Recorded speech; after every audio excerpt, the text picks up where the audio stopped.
Oi, meus queridos, tudo bem com vocês? Em primeiro lugar, feliz Halloween.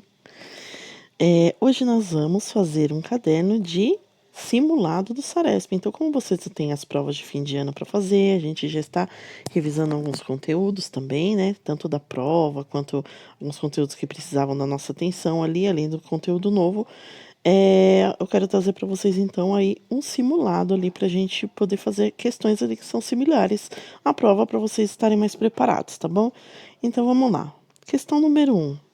Leia a carta de reclamação a seguir. Lembra que a gente estava vendo o último conteúdo que a gente viu antes de vir para online é a carta de reclamação, né? Que a gente já viu que é diferente da carta do leitor. A gente fala carta, mas a gente sabe que hoje em dia não se usa mais carta. É e-mail, site, né? Que manda mensagem e tudo mais, mas a carta ainda ela é o nome ali do gênero, tá? Então a carta de reclamação ela é diferente da carta do leitor. A carta do leitor vai para uma área específica da revista ali, do jornal, né? E fala sobre os conteúdos ali, das sugestões, etc., opiniões, e a carta de reclamação, então, ela vai reclamar sobre algum produto, algum serviço, tá? Vai pedir algum reembolso, alguma coisa assim. Então, vamos lá. Leia a carta de reclamação a seguir. Senhor Antônio Cândido, gerente loja informática Delin. Se sirvo-me de presente para efetuar a seguinte reclamação. Em 25 de setembro de 2014, adquiri neste estabelecimento um celular Moto G, o qual apresentou os seguintes defeitos: o Wi-Fi não funciona, ao ativar o Wi-Fi no aparelho, mesmo não parece ativado. Dessa forma, estando dentro do prazo previsto no artigo 26 do Código de Defesa do Consumidor para reclamar dos vícios em produtos, constatando-se que defeito acima exposto compromete essencialmente o seu desempenho, apresento para solicitar a solução do problema, tendo em vista as possibilidades previstas no artigo 18 do Código de Defesa do Consumidor que seguem descritas. 1. Substituição do produto por outro da mesma espécie em perfeitas condições de uso. 2. Restituição imediata da quantia paga monetariamente atualizada sem prejuízo de eventuais perdas e danos. 3. Abatimento proporcional do preço. Aguardo o contato dentro de 7 dias do recebimento desta, a fim de que o vício seja sanado e o prazo máximo de 30 dias, sob pena de procedimento determinado pelo artigo 18, parágrafo 1º do Código de Defesa do Consumidor. Desde já agradeço a atenção dispensada. Maringá, 30 de outubro de 2014, Margarete Almeida.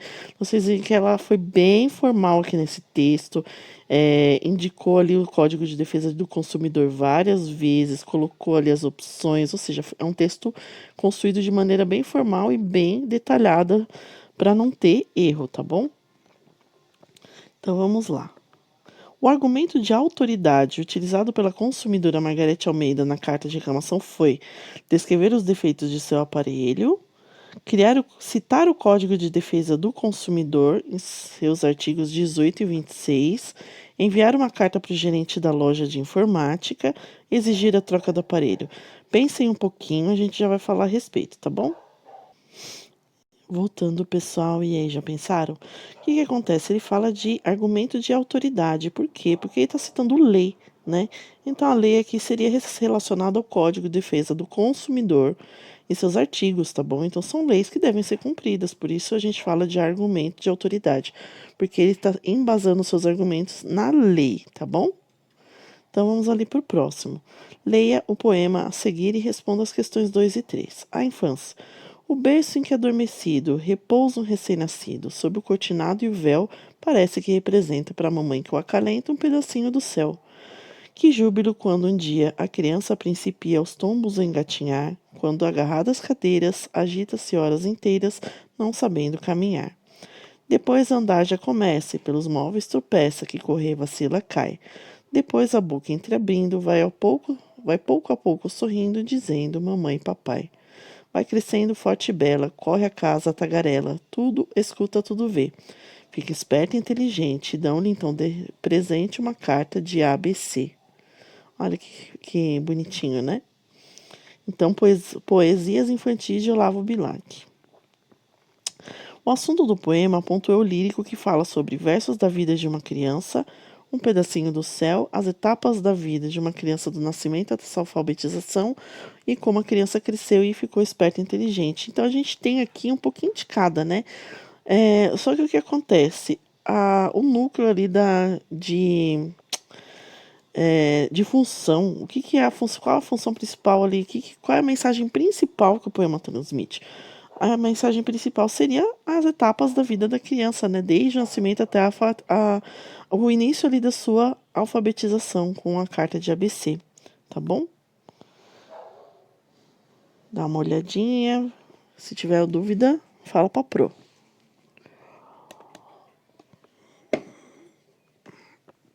Número 3. Releia a última estrofe do poema. Vai crescendo forte e bela, corre a casa, tagarela, tudo escuta, tudo vê. Fica esperto e inteligente, dão-lhe então de presente uma carta de ABC. A sonoridade das palavras é caracterizada através de versos, estrofes, frases ou rimas.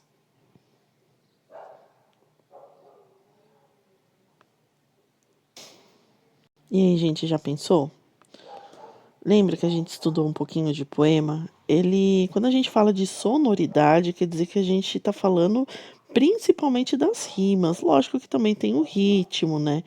Existem outros elementos ali que vão ajudar na sonoridade do poema, mas o principal aqui, principalmente nesse poema, a gente vê que dessa a sonoridade é o quê? É como a gente consegue identificar ali o tema, como a gente consegue acompanhar de forma sonora. Então, a questão da sonoridade vai aqui em cima das rimas, tá bom? Que rima é o quê? Ente, inteligente, presente, bela, tagarela, ok? Vamos então pro próximo, que é uma tirinha. Vamos lá. Vovó, trouxe sua comida. Nossa, vovó, por que os olhos tão grandes? Peguei ter sol de novo, menina, acredita? Aqui a gente tá fazendo uma paródia com a Chapeuzinho Vermelho, tá bom? Só que na história, Chapeuzinho Vermelho, a vovó é um lobo disfarçado de vovó. E aqui não, aqui seria a vovó mesmo, só que ela tá com terçol no olho, porque o olho tá inchado, tá bom? Então, o humor da tirinha tá presente aonde? A. No segundo quadradinho com o espanto da menina ao ver os olhos da avó. No último quadrinho com a resposta informal da avó à menina.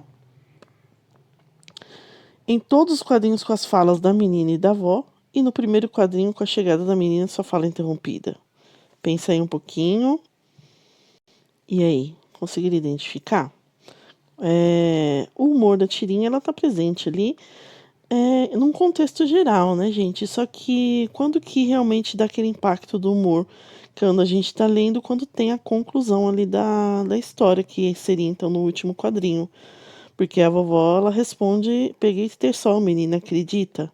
Ou seja, você olha assim, você, putz, essa parte que é a parte engraçada, sabe? Tá bom? Geralmente a gente tem que ver qual o fator principal que causa ali o humor. Agora vamos pro próximo. Leia o trecho do conto Cinderela dos irmãos Grimm e responda a questão. A esposa de um homem muito rico adoeceu gravemente, sentindo que seu fim estava próximo, chamou a filha única, a Cinderela, ao pé da cama e disse-lhe: Querida filha, conserva-te sempre boa e piedosa, assim o bom Deus te ajudará e eu do céu velarei por ti e te protegerei sempre. Pouco depois fechou os olhos e morreu. A menininha todos os dias rezar e chorar sobre o túmulo de sua mãe, sempre muito boa e piedosa. Chegou o inverno, estendendo seu manto branco sobre a sepultura, mas quando começou a primavera e o sol derreteu o manto branco de neve, o viúvo casou-se novamente. Com base no texto lido, as palavras boa e piedosa são utilizadas para quê? Para indicar que a menina todos os dias ia rezar e chorar sobre o túmulo da mãe? Para demonstrar a opinião da mãe sobre a filha? Para mostrar que a menina agia com outras características ou para indicar que seriam qualidades de Cinderela por toda a sua vida? Qual é a função desses dois adjetivos aqui nesse trecho do texto? Fala aí.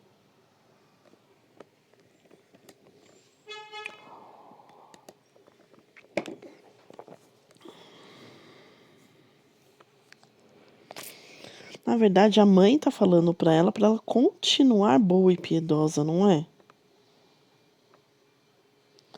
Sempre se conserve assim, boa e piedosa, do jeito que você já é.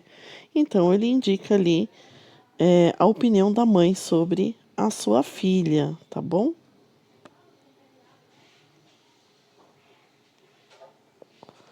Questão 6. O relógio. Ah, eu adoro esse poema. Passa o tempo, tic-tac, tic-tac, passa a hora, chega logo, tic-tac, tic-tac, vai-te embora. Passa tempo bem depressa, não atrasa, não demora, que já estou muito cansado, já perdi toda a alegria de fazer meu tic-tac dia e noite, noite e dia. Tic-tac, tic-tac, tic-tac. Vocês percebem a sonoridade desse poema, como ele parece que está seguindo ali o tic-tac do relógio mesmo. O relógio está seguindo o seu tempo, as suas horas, e o relógio e o poema parece estar fazendo a mesma coisa. Esse poema é muito legal. Após a leitura do poema O Relógio, responda a questão a seguir. O poeta ele usa essa expressão tic-tac em vários versos do poema para deixar o texto mais expressivo. Para isso, faz uso de uma figura de linguagem, é a metáfora, devido à comparação entre tempo e relógio, é a personificação a fim de dar vida ao tempo, é a onomatopeia devido ao efeito sonoro que faz o relógio do ponteiro, ou a antítese devido à oposição entre o tempo e o relógio. Gente, então a metáfora ela faz uma comparação, a personificação dá vida a objetos inanimados e animais como se fossem pessoas. A onomatopeia ela repete, copia efeitos sonoros, né? Tipo bu, tic-tac, toque-toque, au-au, etc. E a antítese, ela dá um efeito de oposição a alguma coisa, como dia e noite, por exemplo. O que você acha que o tic-tac ele faz aqui? Então, pessoal, aqui dentro desse poema, lembra que eu falei da sonoridade, né, daquele efeito? O tic-tac ele ajuda nesse efeito, então ele seria uma onomatopeia, tá bom? Ele faz a onomatopeia do relógio para acrescentar ali ritmo ao poema e comparar ele com o relógio. Vamos então para a próxima, 7. E temos um cartaz, que a gente também está trabalhando o gênero cartaz. Vamos lá, leptospirose. Vocês perceberam que aqui a gente tem linguagem verbal e não verbal, né? Tem imagem, tem as fontes das letras, né? Maiores, menores, de cores diferentes, etc. Então aqui é um cartaz informativo, né? Ele está dizendo que a leptospirose é provocada principalmente pelo contato da pele com a água da chuva, córrego, esgoto e lixo contaminado pela urina do rato. Quanto maior o contato com a água de enchente, maior a possibilidade de se pegar leptospirose. É uma doença que se pega ali, você está com o pé machucado, por exemplo, você pisa uma água que tem xixi de rato, você pode adquirir essa doença, tá bom? E ela pode matar, então ele fala, vai se tratar, né? Se precisar de informação, ele dá ali, né? A fonte de onde você pode tirar a informação, as instituições que são relacionadas aí a essa propaganda. Tá vendo o ratinho ali dando uma nadadinha ali no meio da água suja. Então, de acordo com o cartaz informativo de uma campanha educativa, educativa por quê, né? Que a gente tem uma orientação ali ensinando as pessoas como proceder, o que é a doença. A frase de efeito chamando a atenção do leitor está contida aonde? É provocada principalmente pelo contato da pele com a água da chuva. Essa doença pode matar. Maior a possibilidade de se pegar leptospirose ou córregos, esgotos e lixos contaminados pela urina do rato. Lembre-se, a frase de efeito. O que é a frase de efeito? É aquela que atrai, chama atenção, ela dá um baque, dá um efeito diferente ali para a mensagem, tá bom? A gente tem então B, né? Essa doença pode matar, ele atrai mais atenção ali, quer que o leitor ele leve um susto ali, meu Deus, você pode matar, eu tenho que correr atrás, né? Tá bom? Questão 8. Leia a seguir a lenda do povo indígena Chavante. História do céu. Já existia o céu, mas ainda estava se formando. O céu ainda estava se criando, era abaixo de um lado. O povo antigo não queria o céu e foram tentar derrubar com o machado. Eles batiam, abriam um buraco no céu, mas ele fechava. Imediatamente eles batiam de novo, abriam um buraco, o buraco se fechava. Foram batendo, batendo com o machado, os buracos fechando. Iam se revezando. Cada um batia um pouco com o machado, iam cortando e o céu se fechando. Então desistiram de derrubar. Vamos deixar, não estamos conseguindo cortar o céu. Foi assim que o povo antigo tentou derrubar o céu. Assim se criou o céu. Além da história do céu, é considerada um mito, por quê? Porque tem o objetivo de narrar a origem do céu? Porque tem o objetivo de narrar a destruição do céu? Porque tem o objetivo de narrar a história do povo antigo ou porque tem o objetivo de narrar a força do povo indígena chavante usando o machado? O que vocês acham?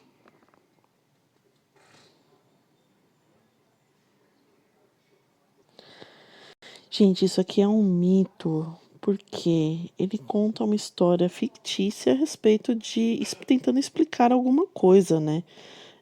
Dentro do mito, dentro ali do folclore desse povo, é a história de como o céu foi construído, né? Ou seja, como que se originou o céu, pode ser colocado ali na última frase, né? Assim se criou o céu. Então, esse é um mito porque eles contam uma história, a gente sabe que é uma história que fictícia, né? Não tem como ser verdade, mas é uma história assim figurativa. É, ela tem o intuito de demonstrar alguma coisa de uma forma fantasiosa, tá bom? Então vamos lá para a próxima. A casa mal assombrada. Isolada de outras habitações, havia uma casa onde ninguém morava, porque se dizia que era mal assombrada. À meia-noite ouviam-se ruídos de correntes, gritos, gemidos e suspiros, e uma luzinha brilhava, ora numa janela, ora noutra. O proprietário não achava alugador e mesmo não queria saber dela, que ia se arruinando pouco a pouco. Um dia procuraram duas mulheres, mãe e filha, muito pobres, que acabavam de ser expulsas da casinha em que moravam. Pediam-lhe licença para ocupar a casa mal assombrada. O homem admirou-se daquele pedido e, depois de avisada dos perigos que corriam, consentiu sem dificuldade. As duas mulheres no mesmo dia mudaram-se. Eram 11 horas da noite quando foram se deitar, nada tendo visto nem ouvido de extraordinário. A mãe, como já era velha e se sentia cansada das arrumações, dormiu logo. A filha, porém, ficou acordada, rolando na cama, sem conseguir adormecer. 1 hora depois, ouviu o sino da matriz bater meia-noite. No mesmo instante, a moça escutou um ruído estranho, enquanto uma voz gemia: Eu caio, eu caio. Ela olhou para cima de onde parecia vir a voz, nada viu, mas disse: Pois caia, com Deus e a Virgem Maria. No trecho do texto, ela olhou para cima de onde parecia vir a voz, nada viu, mas disse. A palavra ela foi usada para retomar quem. Então, ela, gente, assim como eu, você, ele, ela, nós, vocês, eles, elas, são pronomes pessoais que servem o quê? Para substituir, para retomar ali nomes próprios ou outros elementos que apareceram antes, a gente não quer ficar repetindo, né? Então, por exemplo, eu pego um nome, Maria. Ah, Maria fez isso, a Maria fez aquilo. Em vez de eu fazer essa repetição e deixar o texto muito pesado, né? Eu vou colocar ela para retomar. Nesse caso aqui, ela olhou para cima. Você vai se perguntar, se você tem dúvida de quem se refere para o nome, você vai perguntar: quem olhou para cima? Quem foi que olhou para cima? Foi a menina, não foi? A filha. Ó, a filha, porém, ficou acordada, rolando na cama. Então, quem que foi? A moça, filha, né? Tá bom? Então, ela se refere à filha. Questão 10. O narrador do conto utiliza verbos havia, escutou, corriam, admirou-se, em concordância de número, singular ou plural, para fazer referência a quem que havia, quem que escutou, quem que corriam, quem que admirou-se, né? Vamos ver.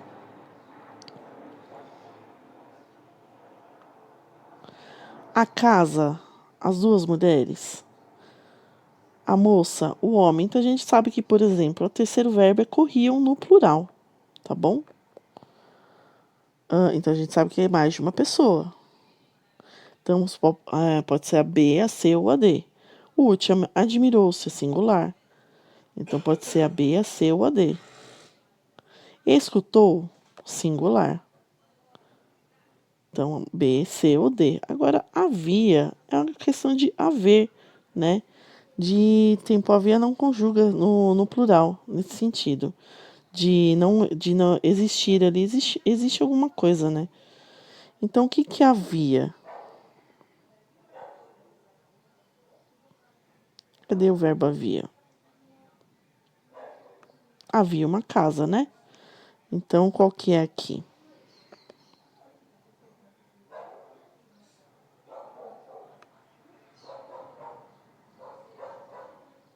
você também tem que se perguntar quem que se admirou, né? Admirou-se. Foi um homem, não foi o dono da casa. Então, a resposta C, certa é C. Havia uma casa, a moça escutou, as duas mulheres corriam e o homem admirou-se, ok? E é isso, pessoal. O gabarito tá aqui, tá bom?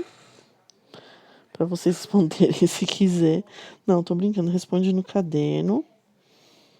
Tá bom? Não precisa copiar, não, pelo amor de Deus. É muita coisa. Eu vou passar aqui rapidinho o gabaritinho para vocês. Não, não vou passar, não. Responde vocês aí. E aí a gente corrige depois, tá bom? Beijinhos. Por hoje é só. Tchau, tchau.